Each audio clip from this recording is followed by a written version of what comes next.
What is up, everybody? Welcome back to RacingNews.com. Welcome back to another one of our Kentucky Derby updates. We got a lot going on for this one.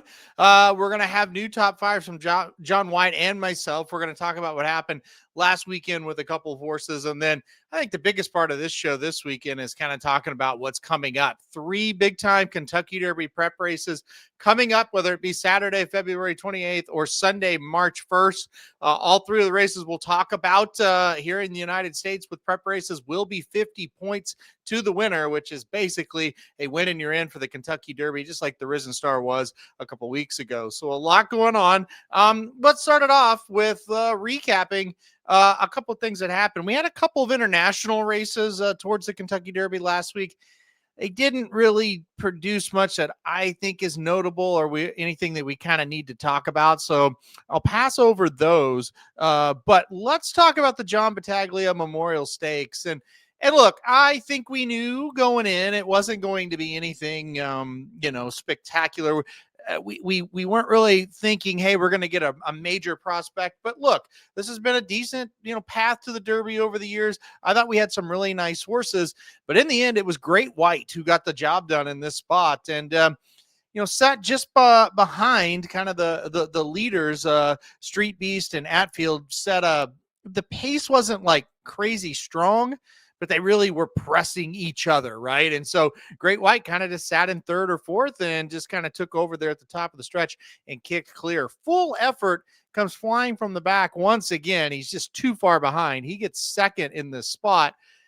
I kind of, walked away going, Full Effort kind of reminds you of Final Gambit a little bit, where it's like if he gets a crazy pace, he's going to be so far back. He won't be any, part of it whatsoever. He could close and get, fourth, fifth in the Derby. You think about Final Gambit. He was so far back. He was so far back even of the second to last place horse. And he just kind of stayed away from everything and circled a bunch of horses. Full Effort is that type to me. And it, as we look at it, Final Gambit really wasn't that good of a horse and isn't that good of a horse, right? I mean, he's not bad, obviously, but like he's not great. So, but in the Derby, it kind of set up where he could do that. I kind of see Full Effort the same way. So we'll see. Yeah, I would think he'll run in the Jeff Ruby, and we'll see if he can get into the Derby. That'll be step number 1. Great White, nice horse. I don't think another one that I don't see as a Derby contender. I think this horse is more turf synthetic. I thought it was a strong effort. He just barely held on, but he did hold on, and that's all that matters. So, good on him. And I think we'll see him in the Jeff Ruby as well, and we'll see what he can do there. Full order finish. I'll go down to here. Great White, Full Effort, Maximus Prime, and Baytown Dreamer. This was a huge superfecta. Only one of those horses short odds. That was Full Effort. And you kind of see some of the disappointments here. You see Street Beast ends up finishing last in this race. I haven't heard anything. I haven't heard any reports. I wouldn't be shocked if we get a report that something physically may have happened to him. He did get pressed by Atfield, and you see Atfield kind of finishes mid-pack, but Street Beast kind of just packed it in before the real running ever even thought about beginning. He like on the turn, he was already, done and in fourth or fifth. I don't know. It almost looked like maybe, I don't know. I don't want to speculate on it, but it just kind of looked like to me something physically may have happened. A 2-out Hero didn't do much, kind of had a poor break and couldn't really get going. Atfield press, like I was talking. So, past the top 2, I don't think there's much. And really, those top 2 will be the ones that kind of moving forward, we'll kind of have to take a look at. All right, let's keep going. And let's go here to another race that, I don't think any of us really predicted we would be talking about. It was an allowance race at Fairgrounds on Thursday. Race 5 on the card, an allowance going 1 mile and 16th on the dirt for 3-year-olds and upward. So there were older horses in this race as well. And the number 2, Reagan's Honor, absolutely destroys the field. Very, very impressed by this runner. A horse that I think we really got to take serious moving forward. And one that, look, buyers are what they are. Speed figures in general are what they are. That a 96 buyer speed figure for Reagan's Honor in this race is what he was assigned. So that's a pretty good number. That's a stronger number than any Kentucky Derby prep race we've seen on the fairground circuit so far this year. I always, put that with an asterisk of, hey, would he have ran a 96 buyer speed figure if there were 8 or 9 other stakes horses in the race, right? I mean, sometimes you can just get out there against weaker company and get comfortable and really run off the screen. So let's further examine this horse, Reagan's Honor, and one right here by Honor AP, which was a horse that, honestly, it felt like he kind of underachieved a little bit. I think he was better than what he achieved on the racetrack, to be quite honest. I think he had a little bit of physical issues as well, but Honor AP sires this horse out of a Betaglia Doro mare. So that is a tremendous breeding. Just tremendous. So a lot of talent with this one. Jose Ortiz rode, and of course Cherie DeVoe, I forgot to mention her, trains this horse. It's interesting to me. We've talked about a lot of Cherie DeVoe horses, and two specifically, Mesquite, who unfortunately injured and off the Kentucky Derby trail, and Golden Tempo. And Golden Tempo and Mesquite, really, if you want to throw him in there, they're big problems. They come from too far behind, and we've talked about on the show a lot. Forget about the Derby, just in general. Coming from that far back on dirt in the United States, it's very tough to do and have any kind of put any kind of wins together, right? So that is not Reagan's Honor, though. This horse has a lot of early speed, and so that's good. That's good. I like this horse. Wouldn't be shocked if this horse can jump on the trail with some success. And speaking of that, before we get into the top fives, there is kind of the preliminary talk is Reagan's Honor is going to head to the Bluegrass. So we'll see what happens there in the Bluegrass, but that's kind of what they're pointing for, at least after the race. That's what they were saying. Now, things could change, but it sounds like Reagan's Honor to the Bluegrass. That's where they're going to point next with that one. All right, let's get to the top five now, and then we'll go over the fields for the 3 big races coming up. I'll start with my top 5 like usual, and I'm going to have the same this week. Number 5, Silent Tactic, for me to kick it off. He's running this weekend, and I am excited about that. He will be in the Rebel Stakes. We'll talk about that one last because it's on Sunday. So the Rebel Stakes for Silent Tactic, and we'll see if he can make it 2 in a row. He just won the Southwest. I will say it is kind of cool / refreshing / insert whatever word you want to use there, that we've seen this horse run in the Smarty Jones and now the Southwest and now the Rebel. That feels like such a throwback. Not even that long ago. Even I would even go back to say, let's just say pre-COVID, right? It just felt like when a horse would be stabled somewhere, they would run in all the preps. They would use the preps as a series. There would not be any, I'm going to run in the Holy Bull and then wait till the Florida Derby. So you could like either situation. I'm not advocating for either one. I don't train horses. I don't know. I'm just saying this kind of reminds me of when I first got into racing. He's running in the series. So Silent Tactic at number 5. Commandment at number 4. He won the Mucho Macho Man, skipped the Holy Bull. There you go, right? And now he's going to run this weekend in the Fountain of Youth. So we'll see Commandment there. He's number 4. So I'm glad these two are running, especially Commandment. We haven't seen him since January 3rd. He's kind of just a placeholder for me at this point.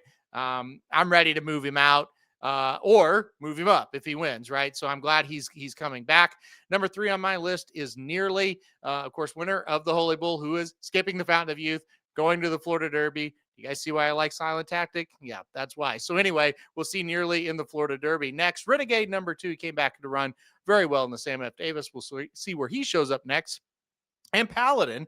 And speaking of the Bluegrass and Reagan's Honor, Paladin going to be there as well. He's going to the Bluegrass. At least that's the plan as of right now. Let's go to John White's list, and an interesting horse at number 5, Reagan's Honor. He's put Reagan's Honor at number 5 this week. I'll give his commentary on why he did so or what he thought of Reagan's Honor. So he's got that one at number 5. He's got Litmus Test at number 4. Of course, Litmus Test running this weekend in the Rebel. And it sounds like despite, scratching out of the Southwest, for Bob Baffert, it sounds like the Rebel, he's coming. So I expect him to run. Renegade number 3 for John, Paladin number 2, and Nearly number 1 for another week here for John White. So that is his top 5.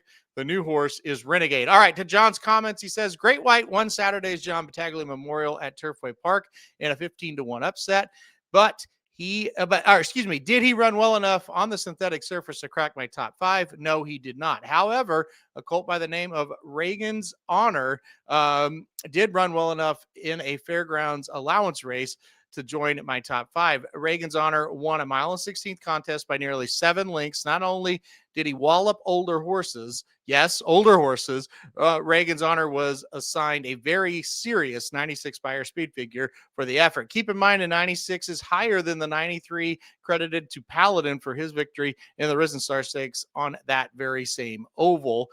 Meanwhile, fields for the upcoming Fountain of Youth, Rebel, and Gotham have been drawn. I'm especially interested in the Rebel. That's because it has attracted Litmus Test, who is my number 4 horse on my top 5. And I certainly look forward to seeing how the Fountain of Youth shakes out. That's because the lineup of 11 is really, really good. Okay, so those are John's comments here.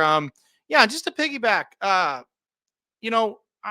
will be honest, I shouldn't say never. I didn't really give it a serious thought to put Reagan's Honor in the top 5 this week, but I don't think it's necessarily out of the question that horse is looming in the top 10, top 15. I think it makes sense because we say it all the time when we get a debut runner like a Canaletto and like Emerging Market and Chief Wallaby, right? It's like when they debut and it's like, man, there's not that far to go to get up to kind of even with this crop. They still only have one race when they debut, but Reagan's Honors had raced them like multiple races, so kind of has more of a foundation. And I always like a horse jumping from allowance to stakes first, right out of a maiden special weight to stakes. So I do think he has a leg up in that kind of situation, I guess is what I'm trying to say. Speaking of horses that are going to be making jumps one way or another, let's get to it. And let's get to what I think is going to be a freaking awesome Saturday and Sunday at Fairgrounds, at Aqueduct, and right here at Gulfstream Park. And I said Fairgrounds, but I meant Oaklawn on Sunday. Let's look at this one, though, first. The Gulfstream Park here, a great field of 11 going to show up to run in the Fountain of Youth here. And it's led to me by Napoleon Solo. And so let's have a conversation with Napoleon Solo first, because I don't think it starts and stops with him, but I think he's kind of the headliner because he's the one, other than maybe Litmus Test, who's also running this weekend, that we're really kind of waiting for, right? He's 2 for 2. He was sensational in the Champagne to end his 2-year-old season. He ran a speed figure that day that can compete with absolutely anything out there in this crop, right? Now, it's a 1-turn mile up at Belmont at the Big A, but still, it was pretty damn impressive. And it seems like every time we do videos on the Derby, there's a comment or 2 or 3 talking about Napoleon Solo. I'm excited for Napoleon Solo. I want to see him. And I at one time I had him up at number 2, and I just kind of dropped him off the list because it's like, it's going to be a while before we run. That was back when I was doing shows in November and December. It's like, I'll just drop him and then we'll wait and see when he comes back, where he comes back, how he comes back. So I think he is a dynamic horse that if he can kind of progress or just kind of almost run that same race he did, but go a mile and 16th, he's super, super exciting. Now, Chief Wallaby, a horse I was talking about, maidens jumping to the big races. Chief Wallaby's here. He's the 6th horse in this race. He defeated the Puma on debut. The Puma came back and ran a very nice 3rd in the Tampa Bay Derby and really probably should have got 2nd, kind of got a tough trip there. So Chief Wallaby is just fascinating. And people love him, and I get why. I love him too. So again, though, like I about said, this race kind of revolves around these two, and it does in a way. But what about Jackson Hole, an undefeated horse for Todd Pletcher coming off a huge allowance win at Fairgrounds? What about Commandment, who is number 4 on my list and just won the Mucho Macho Man really impressively? What about Rivaro, 2nd in the Holy Bowl? Like, Solitude Dude, a perfect 3 for 3, but is he a sprinter? It's just loaded. I mean, this is a field that I think we are going to get some answers one way or another, or at least some clues probably would be a better way to describe it. So Just a tremendous field on Saturday. This is a stacked Gulfstream Park card. I mean, it is electric on Saturday. So I am overly excited, as you could probably tell, for this race. I've got full preview out on the website now, so I'll let you guys watch that for my top four. But this is going to be a great race. I'm super excited to see. Does Napoleon Solo come back strong? Does Chief Wallaby take that next step like a lot of Bill Mott horses do in their second start? So that will be a fun one for sure. This one, the Gotham, it's not as strong, but I you hate to just say it, this race sucks, because I don't think it sucks, but what are we really going to see this late in the game on a 1-turn 1 mile race up at Aqueduct? It's just a weird kind of spot. I am excited though to see the number 6 Iron Honor, and if he can come back and run just as well as he did when he broke his maiden right here over this track. I think that's the headliner far and away of the race. After that, I don't see much here that's really gonna get anybody too excited about the Kentucky Derby. Iron Honor could. If he can win here, then he would be 2 for 2. Then you'd stretch him out for the last prep, and we'll see what happens. I think he should roll in this spot. And I think if he doesn't roll in this spot, he clearly is not gonna be a Derby type. That's just how I look like. I mean, if you're gonna be a horse that could threaten for the Derby, or even, hey, he can hit the board here or whatever, I just think you got to beat this group, and you kind of got to beat him. I mean, it's his first start in a while, so you got that, but you need to take care of business in this spot, I guess is what I'm trying to say. You really should. So we'll see if he can do it. Balboa in here, he's kind of ran behind some decent ones. And then, there's just a Crown the Buckeye coming in after a couple of races up at Fairgrounds. I mean, or down at Fairgrounds, I should say, in terms of New York. So it's not much of a field, but I do think Iron Honor is worth watching the race. And of course you can bet it. That's always makes it worth it, but right. But, I do think Iron Honor kind of makes it interesting here. I'm glad to see him back. All right. One more. I got to put it up on the screen. It has drawn, but it's not out on Equibase yet, because the other races have drawn for the card. It is the Rebel Stakes. I'm going to share that for you now up on the screen, the Rebel Stakes. And this is right there. It is. So here's the field for the Rebel. This will be Sunday. This will be a $1 million race on Sunday. So this is a fascinating group. I am very, very interested to see Litmus Test, what he does. Super, super excited to see him. Blackout Time, he comes back after running second to Ted Noffey in the Breeders' Futurity. We haven't seen him since then. There's a big, controversy over him scratching at the Breeders' Cup Juvenile. The vet scratched him. Kenny McPeak said nothing was wrong. Well, he's back. Pletcher sends class president. That's a lot of fun. It sounds like Bavaro's going to scratch, so take him out of there. He's going to run in the Fountain of Youth. Silent Tactic, let's see if he can come back and win the Southwest, or win the Rebel after winning the Southwest. Strategic Risk, let's see if he can come back and win the Rebel after winning the Smarty Jones. So just a really, really fascinating field here. I don't think it's a great morning line. I think you could probably flip Blackout Time and Litmus Test there on the odds, and it'll be pretty accurate, or closer at least. I'm not sure anybody will be 8-5 though, to be quite honest with you. I think it's maybe a 2-1 type of favorite here, but hell of a race again. All three of these full previews are out on the website. You can go watch them now for my top 4 and picks and everything, but I'm very interested to watch this one. I would rank the Fountain of Youth first, the Rebel second, and the Gotham third, if I had to rank them as far as importance towards the Kentucky Derby. The one thing I'll tell you, and I think we all do this, and there's nothing wrong with doing this, is we all kind of do what I just said. Yeah, this race is really good. I'm not sure about this one, and so forth. Always throw that out the window once the races have actually ran and you can analyze them like afterwards. I remember one time Elite Power was prepping up at Belmont at the Big A, or maybe it was just Belmont at the time. I don't remember, but anyway, Elite Power was a sprinter and a 2-time Breeders' Cup champion sprinter. But before he ever won the first one, He prepped in a sprint that was a very, very awful race. And he ran in it. And at the time, he didn't really have a resume that looked like he's going to win the British Cup sprint, right? And I watched that race and I thought to myself, I know I really thought that race was a joke before they ran it, but that horse that just won it, that was like insanely good. Bill Mott trained. I was like, he may have him right. And so then he went on in his next start. He won the Breeders' Cup Sprint. I mean, the moral of the story is, what if Iron Honor, just runs an amazing race? Well, all of a sudden the Gotham becomes very interesting and very important. So just keep in mind, it's okay to have a thought process going into it, coming out of it, be ready to adjust if your eyes tell you to adjust. So, all right. Anyway, that'll do it for this week's show. Those are the three big races. We'll be back next week to kind of analyze all three races. We didn't have a ton to analyze, but I am, Reagan's Honor winning. That makes me excited because we had that to talk about, and that was good. But the Betaglia was what it was. I